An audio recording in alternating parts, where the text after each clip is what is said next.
Olá, pessoal, tudo bem? Oi, Fernanda.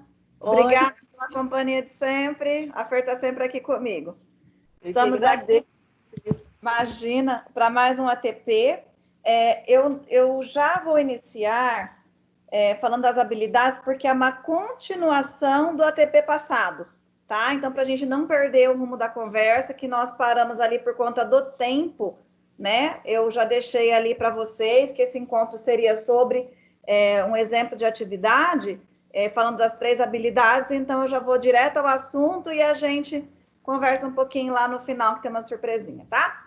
Então, retomando a nossa formação passada, a gente conversou sobre as habilidades essenciais, coligadas e estruturantes. Só relembrando, as habilidades essenciais são aquelas, tá? Que nós estamos priorizando nesse momento por conta da pandemia. Elas foram selecionadas pela SEDU, que levaram em conta alguns critérios, como, por exemplo, aquelas que impactam nas habilidades com futuro mais próximo, aquelas que o aluno tem autonomia para fazer sozinho, tá? Tem alguns itens que nós já estudamos anteriormente.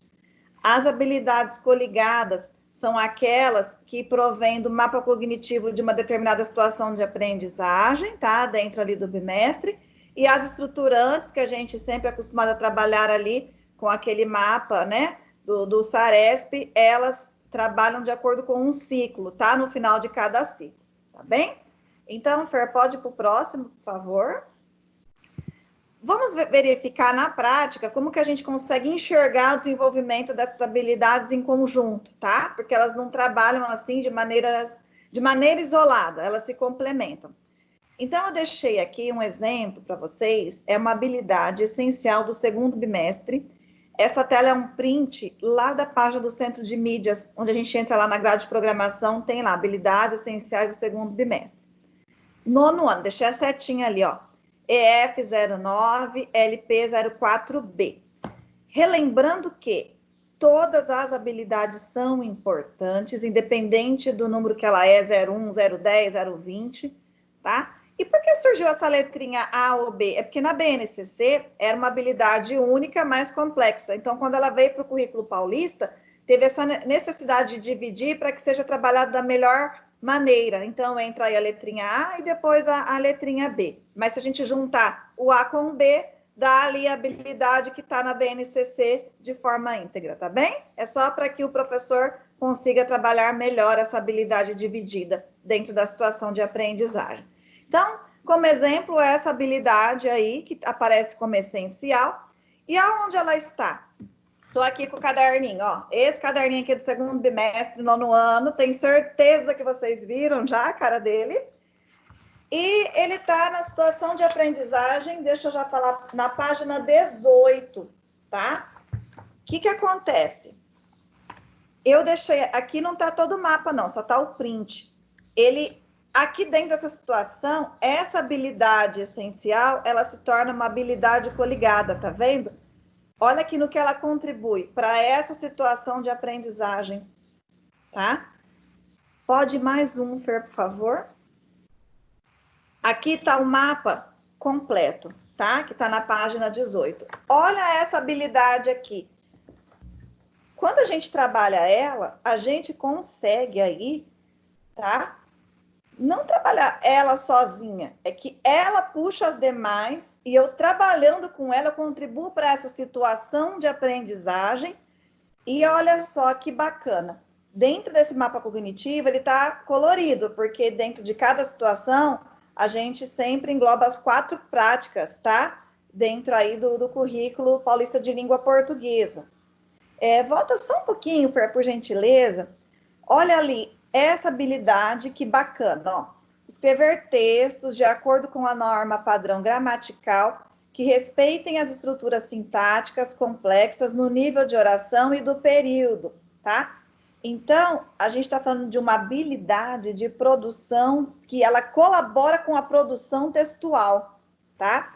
E ó, de que forma ela colabora? Porque a habilidade que se destaca entre as coligadas é a compreensão de gêneros variados, selecionando estratégias de leitura adequadas a diferentes objetivos.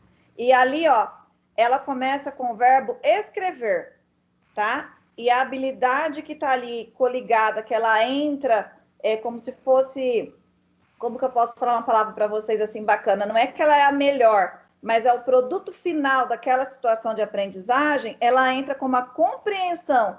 Mas olha que bacana, gêneros variados, tá? E não um único gênero. Selecionando estratégias de leitura adequadas a diferentes objetivos, tá? Entra aqui também a competência leitora e escritora. Lembra que a gente falou sobre isso nas formações passadas? Olha que bacana. Então, uma habilidade essencial, ela contribui no processo do mapa cognitivo dentro da situação de aprendizagem, contribui para a competência leitora e escritora, e vocês vão ver que ela vai contribuir ali na frente para a habilidade estruturante, tá? E ela é da cor verdinha. Olha que bacana, nós temos aí o azul, o verde, o laranja e o vermelho. A cor verdinha, a próxima tela, olha lá, ela faz parte da análise linguística semiótica, tá? O azul, que é aquela habilidade que está mais destacada, é a leitura, por isso que o verbo lá é compreender, né? O vermelho, oralidade, e o laranja, a produção de texto. Aí vocês podem falar, nossa, mas o verbinho tá lá, escrever, será que não seria aí do produzir? Mas se a gente analisar lá friamente, no desenvolver da habilidade, você vê que ela tem tudo a ver com a análise sintática, e não somente a prática de escrita, tá? Ela é bem complexa. E a situação de aprendizagem está lá no caderno do aluno. E aí eu destaquei aqui uma atividade que vai inferir bem essa habilidade, ó. Olha que bacana. A atividade 6, que é uma atividade anterior, né? Abordou a viralização da informação e a democratização do conhecimento. Vamos aprofundar esses temas por meio de uma roda de conversa, respondendo aos seguintes questionamentos. Antes de eu continuar, vocês vão falar assim para mim, ô Gislaine, roda de conversa, agora na pandemia? Fala virtual? Né? Gente, já estou vendo essa angústia de vocês, estou sentindo daqui. Mas calma, calma, calma, que a gente tem ali, tá? Uma luz no fim do túnel para vocês. Calma. Olha ali que legal os questionamentos. A informação deve ficar restrita a apenas um grupo de pessoas? Atualmente no Brasil, todos têm acesso à informação? Em relação à qualidade das informações disponíveis na internet. A. São confiáveis? B. O que fazer para acessar informações confiáveis? Letra C. As pessoas são manipuladas por informações na internet? Qual o impacto na sociedade? Vamos conversar um pouquinho. Toda vez que eu preciso solicitar uma produção para o meu aluno, eu preciso partir de um ponto. Tá? Então, essa atividade, ela norteia ali alguns questionamentos para que meu aluno argumente acerca daquele tema, tá? Aí, a atividade 10. Escrever e opinar também é poder. Sabemos que na internet circula um volume imenso de informações não confiáveis. As fake news são utilizadas para os mais variados objetivos, visto que uma informação, seja verdadeira ou falsa, não circula apenas por circular. Com base no exposto, redija um texto de opinião, 15 linhas, que responda às questões. A democratização da informação e o acesso ao conhecimento são importantes? De que forma eles podem empoderar, emancipar, esclarecer e contribuir para a evolução das pessoas? Retomando um pouquinho as formações passadas, lembra que eu comentei com vocês sobre a palavra vocabulário? Né, o grau de importância que ela tem. Será que todos os alunos sabem o que quer dizer a palavra emancipar? Então, é muito importante esse questionamento, essa devolutiva para o aluno, né? E eu estou aqui com a habilidade na mão. Essa atividade é de uma escrita. A habilidade começa com o verbinho escrever. Escrever textos de acordo com a norma padrão gramatical, que respeitem estruturas sintáticas complexas no nível da oração e do período. Tá vendo como essa atividade conversa com a habilidade? Tá? Então, tá bacana. Então, eu vou fazer uma roda de conversa com o aluno. Ali na frente, a gente tem ali algumas soluções para o período de pandemia. Tem ali essa questão. Eu tenho ali uma atividade de produção. Lembra que a gente conversou sobre a devolutiva? Eu coloquei aqui uma sugestão que é um critério de correção, tá? Na verdade, gente, isso é um print, tá? De uma AP antiga. Lembra quando as APs tinham a produção textual? Tá? Então, eu tirei de lá. E vocês podem apresentar esse critério para o aluno de forma antecipada, junto quando vocês solicitarem a produção, para que fique bem claro os critérios de correção. Ele vai saber, no momento que ele vai redigir o texto, ele vai entender que ponto que chama a atenção, tá? Para a nota ser atribuída. Então, fica transparente o processo. E a devolutiva? Dá para fazer um para cada um agora? É tenso, né?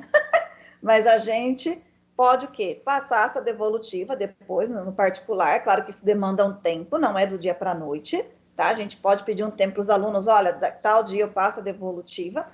E seria bacana, se vocês tiverem a oportunidade, dependendo do instrumento que vocês estão utilizando para trabalhar, solicitar para o aluno, né, para ele ceder uma redação, aí, uma produção textual, e passar uma devolutiva geral, tá? Falando sobre o título, a introdução, o desenvolvimento, tá? Fazer uma nova construção em cima daquela produção, daquele aluno, para eles entenderem o processo, fica bacana, tá? É só uma sugestão, dependendo de cada realidade das unidades escolares, tá? As ferramentas que vocês têm. E assim, é um processo que mesmo após a pandemia, com as aulas presenciais, vocês conseguem também estar trabalhando, tá? E o portfólio, não esqueci não, tá? Os 2 ATPs passados, já deixei aí exemplos de ferramentas para fazer aí a revistinha virtual, o portfólio das produções. Lembra até que eu falei, não tenha medo de errar, então vamos construir aí os portfólios e encaminhar para a gente. Lembrando que essa habilidade essencial, que faz parte da coligada, das coligadas que estão ali no mapa cognitivo, é do 9º ano, tá bem? Agora nós vamos falar um pouquinho, tá, das habilidades do SARESP. Vamos retomar também. 9º ano, currículo paulista, são habilidades específicas para o 9º ano. SARESP é o ciclo, tá bem? Então, quando o aluno está no 9º ano, que ele passa lá pela avaliação do SARESP, o que é cobrado nessa avaliação? É um ciclo de aprendizagem, tá? Vamos relembrar muito bem isso. E aqui nós temos os 3 grupos, tá? Que compõem, né, as habilidades. O grupo 1, o grupo 2 e o grupo 3. Lembrando que as habilidades estruturantes encontram sempre ali, no grau 1, que são as competências para observar, tá? Aí depois para realizar e finalmente compreender, tá? E aí a gente tem no próximo slide um exemplo também bacana das habilidades ali que elas sempre avaliam o ciclo e como que elas se conversam. Olha ali no tema reconstrução da textualidade, H13, localizar um argumento utilizado pelo autor para defender sua tese em um texto argumentativo. Então, a partir do momento que meu aluno ele tem essa autonomia, que ele consegue escrever, ele consegue ler um texto e identificar aonde que está essa parte do argumento, tá? Porque se ele consegue redigir, ele vai entender que tem um início, tem o desenvolvimento, né? No caso, a introdução, desenvolvimento e conclusão, ele vai conseguir ali verificar em que momento que o autor, né, daquele texto, ele está argumentando. Identificar, olha H14, identificar o sentido de operadores discursivos ou de processos persuasivos utilizados em um texto argumentativo, tá? Então, esse processo aí da localização, da identificação, aí no caso que fala do gênero argumentativo, é só do 9º ano? Não, é do ciclo, tá? A argumentação em si, a gente trabalha mais no 9º ano, sim, mas essa parte de localização, identificação, independente do gênero, é um trabalho em construção de conhecimento do meu aluno, tá? Então, tem que frisar muito bem. É um ciclo, tá? Olha ali no tema 5, reflexão sobre os usos da língua falada e escrita. Identificar o uso adequado da concordância nominal ou verbal, com base na correlação entre definição, exemplo. Ou seja, meu aluno, ele vai redigindo textos Desde lá dos anos iniciais, aí ele vem para os anos finais, sexto, sétimo, oitavo. A concordância nominal verbal, eu trabalho só no nono ano? Não, ele é um processo, tá? Então, por que eu sempre falo processo, processo? É porque a gente tem que entender muito bem o currículo que nós temos, que é de cada ano série, ensino fundamental e ensino médio, e as habilidades estruturantes, tá? Que elas vêm avaliar o ciclo de aprendizagem. Por isso que ela só tem nos anos finais de cada ciclo. O quinto ano, o sétimo por amostragem, o nono e o terceiro do médio, tá bem? E o SARESP, né, quando ele trabalha a produção textual, ele também trabalha com competências, tá? E como que é o desenvolvimento dessas competências?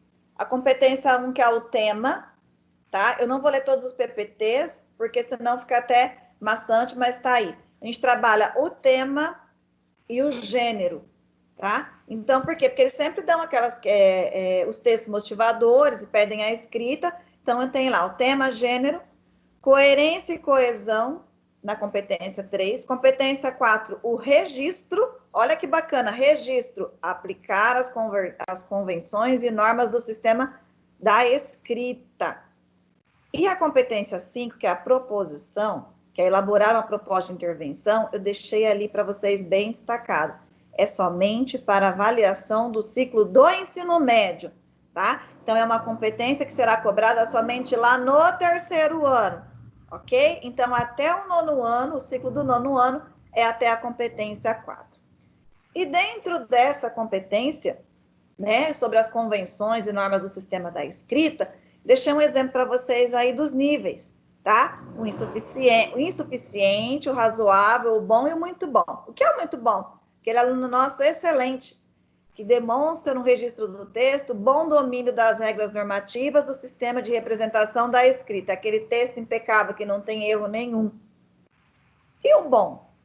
Demonstra no registro do texto bom domínio das regras normativas do sistema de representação da escrita, mesmo que apresente alguns desvios recorrentes no uso dessas regras, tá? Então, vocês perceberam a diferença do bom para o muito bom? O bom, ele ainda tem alguns erros em si, o muito bom é aquele que não tem erro nenhum, tá bem? E o que é legal? Tá? Retomando, sempre antecipar para o aluno os critérios de correção, para que gere também uma transparência, confiança no aluno daquilo que ele está fazendo, o que vai ser depois corrigido e avaliado, e dar essa devolutiva para o aluno, porque é como nós, quando a gente faz alguma coisa, a gente sempre pergunta para alguém, como tá legal? Um exemplo, as nossas formações, eu sempre pergunto para vocês, gente, vocês me passam a devolutiva? Como que tá? Onde eu preciso melhorar?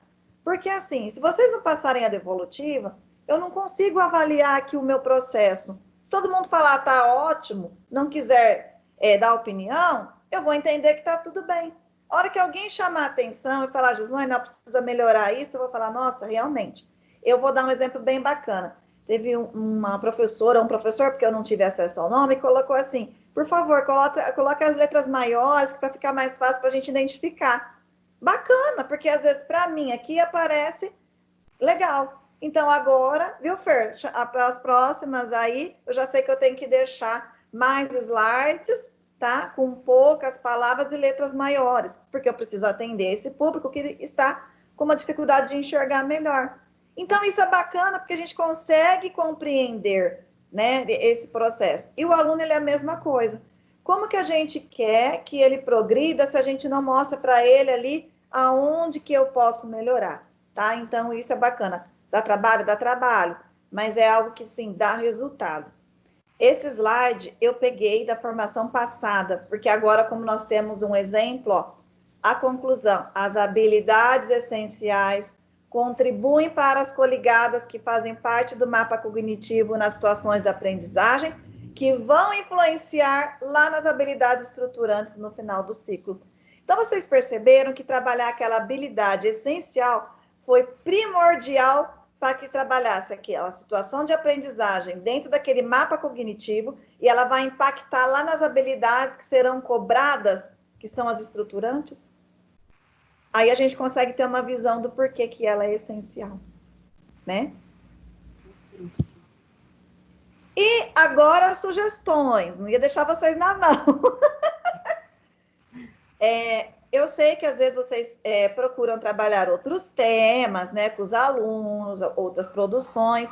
Então, o que é bacana? Quando a gente for disponibilizar esse link, direcionar o aluno para essa pesquisa, tá? Com fontes confiáveis, com links de jornais, revistas, vídeos, etc. Tá? Mas procurar vocês, tá? Colocarem essas sugestões, para que eles se sintam confortáveis de que aquela fonte é confiável. Tá? Porque a construção da argumentação, ela precisa ter uma base sólida. E a base sólida, ela vem de uma fonte confiável, tá? E para atividade que sugere roda de conversa, nós temos aqui algumas sugestões. Por exemplo, a ferramenta Padlet. Gente que é apaixonada, tá? Participei de uma orientação da DEA, Fernanda usou. Fernanda, amei. Eu preciso aprimorar, eu em particular, já usei, né? Mas, gente, fácil, né? É simples, tá? Não tem como, infelizmente, a gente fazer uma formação aqui, mas pesquisem, porque tem o tutorial e é legal, porque fica assim, na telinha, estilo do mural para o aluno colocar ali. Então, daria para vocês pegarem aquelas questões da atividade 6, colocar em forma de mural e eles irem respondendo com palavras-chave, tá? Isso. E outra ferramenta que é simples, que faz parte, inclusive, do pacote Office, que está lá no nosso e-mail institucional, é o Google Forms. Porque assim, a gente sabe que demanda um tempo para fazer. A roda de conversa, a gente sabe que demora, às vezes, 2 aulas, 3 aulas, 4 aulas, dependendo ali do calor da discussão. Nesse caso, seria bacana pegar aquelas questões, colocar nesse formulário, dar um prazo para eles responderem e depois passar essa devolutiva, compilar essas respostas e dar devolutiva, tá? Por que é importante dar um tempo? Porque como são respostas dissertativas, meu aluno precisa pensar, para escrever. Então, é bacana a gente jogar lá, por exemplo, na quinta-feira e dar até a segunda para o aluno responder, ou terça.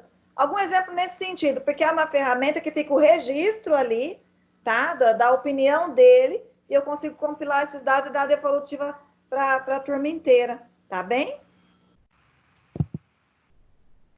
E rumo aqui, finalizando, porque eu estou passando do horário. Vou deixar aqui, porque como a gente está finalizando o segundo bimestre, tá? Terceiro está batendo as portas. Eu deixei aqui algumas sugestões, tá? É só para melhorar o processo de vocês. É claro que cada escola, né, já tem o seu trabalho norteado, os PCs estão aí apoiando, mas é uma sugestão, tá? Para vocês conversarem aí com os PCs. A primeira sugestão é, como a gente está finalizando o segundo bimestre, vamos analisar aí esse plano, verificar as habilidades essenciais. Nós estamos na semana de estudo intensivo. Será que todas elas conseguimos trabalhar a contento? Ficou algo para trás que eu preciso aprimorar com o meu aluno? Essa semana aí foi feita para isso, tá? Um movimento também que será necessário é revisitar o plano de ensino do terceiro bimestre, né? Porque nós entregamos lá no início do ano. E o que precisa? As metodologias que nós colocamos lá eram de aulas presenciais. Agora a gente precisa revisitar essas metodologias. E destacar as habilidades essenciais, que em breve elas serão divulgadas aí de forma oficial, tá? Então, provavelmente a AD deve mandar o ofício, alguma situação assim, para colocar para a gente que agora é oficial, porque às vezes a informação ela chega com antecedência, mas como ela não é oficial, pode ser que ela tenha aí alguma mudança. Então, é importante a gente receber de maneira oficial, né, essa informação. Aí a gente destaca as habilidades essenciais no terceiro bimestre, para que a gente aprimore os roteiros no terceiro bimestre e trabalhe legal com o nosso aluno, tá bem? E como eu não consegui conversar um pouquinho com vocês lá no início, porque eu já queria dar continuidade na formação, eu deixei aqui para vocês um trecho de uma música, tá? Do Renato Russo, e foi uma composição dele também, com, se eu não me engano, Flávio Venturini. E olha, para deixar para vocês uma mensagem aí, que é claro que o sol vai voltar amanhã, né? Porque, gente, é muito bom saber que amanhã será um novo dia. Aquilo que não deu certo hoje, amanhã vai dar certo, né? E essa música, eu convido vocês para ouvirem, o nome dela é Mais Uma Vez. Não deu para colocar aqui porque o tempo estourou. Mas eu convido vocês agora, finalizando, entra lá no YouTube, coloca a musiquinha, tem ela com 14 bis, tem ela com o Renato Russo, e assim, a letra dela é bacana, porque ele fala, né, nós temos que acreditar em nós, né? E a gente tem uma parte que ela fala, confie em si mesmo, tá? Quem acredita sempre alcança. Quem acredita sempre alcança, tá? Então, eu peço a vocês que ouçam a música lá e depois vocês me falam se ficou bacana, se vocês gostaram aí da sugestão. E fica para vocês aí, quem acredita sempre alcança. Pense em tudo que vocês conquistaram, mesmo com a pandemia, como vocês estão usando os recursos tecnológicos, como vocês aprimoraram aí profissionalmente, tá? Então fica aí também minha gratidão e os parabéns para vocês. Não esqueçam de preencher a avaliação. A gente conversou sobre devolutiva é importante, a gente conversou um pouquinho, precisa da devolutiva de vocês, tá? Porque eu tenho olhado todas as sugestões e tentando atender a todos da melhor maneira possível. Agradeço, tem alguns professores mandando mensagem no particular, tá? A devolutiva de vocês também está sendo bacana, e eu conto aí com vocês com a avaliação para a semana que vem. Se Deus quiser, Fer, semana que vem estaremos aqui reunidas. Obrigada mais uma vez, a Fer sempre companheira aqui comigo, tá? Gente, obrigada pela atenção de vocês, tá? Até semana que vem. Aí.